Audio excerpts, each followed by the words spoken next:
அவரெல்லாம் கூப்பிட்டு பண்ணலாம். அந்த மாதிரி இருக்கும்போது நான் ஒரு ஏதோ ஜோசியம் சொல்லி என்னோட டிவியில் வந்ததுனால நான் எனக்கு ஒரு பாப்புலர் நடிச்சு தெரிஞ்சுக்கிறேன். ஏன்னா என்னோட விமர்சனமும் வந்து தினத்தந்தியில் வருது, அது படிக்கிற கும்பலே தனி. அவன் எல்லாரும் வந்து என்ன மனசு கேட்டுக்கேன். என்னோட ஒரே ப்ளஸ் பாயிண்ட், நான் 60 வருஷமா கச்சேரி கேட்கிறேன். அதுதான் எனக்கு பெரிய ப்ளஸ் பாயிண்ட். 60 வருஷமா கேட்டுட்டு இருக்கேன், எல்லாரோட கச்சேரி கேட்டுருக்கேன்.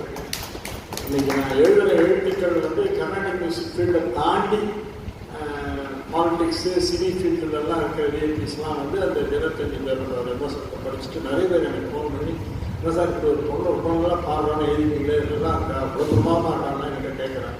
அந்த மாதிரி வந்து நம்ம சங்கீதத்துடைய வேல்யூவை இந்த சங்கீத ஃபீல்டுக்கு வெளியில் இருக்கிற மற்ற ஜனங்களுக்கு கர்நாடிக் மியூசிக் கச்சேரிக்கே வராத வாழ்க்கை எடுத்துகிட்டு போகிறது தான் என்னுடைய வேலை. அதை ப்ராபகேட் பண்ணி அதை ஒரு மாசஸ்க்கு தெரியல. இருந்தாலும் வந்து என்னோட கடமை நான் நாட்டில் செஞ்சுட்டு இருக்கேன். எனக்கு வந்து பகவான் கொடுத்த சந்தர்ப்பத்தை நான் பயன்படுத்திட்டு இருக்கேன். அவ்வளோதான்.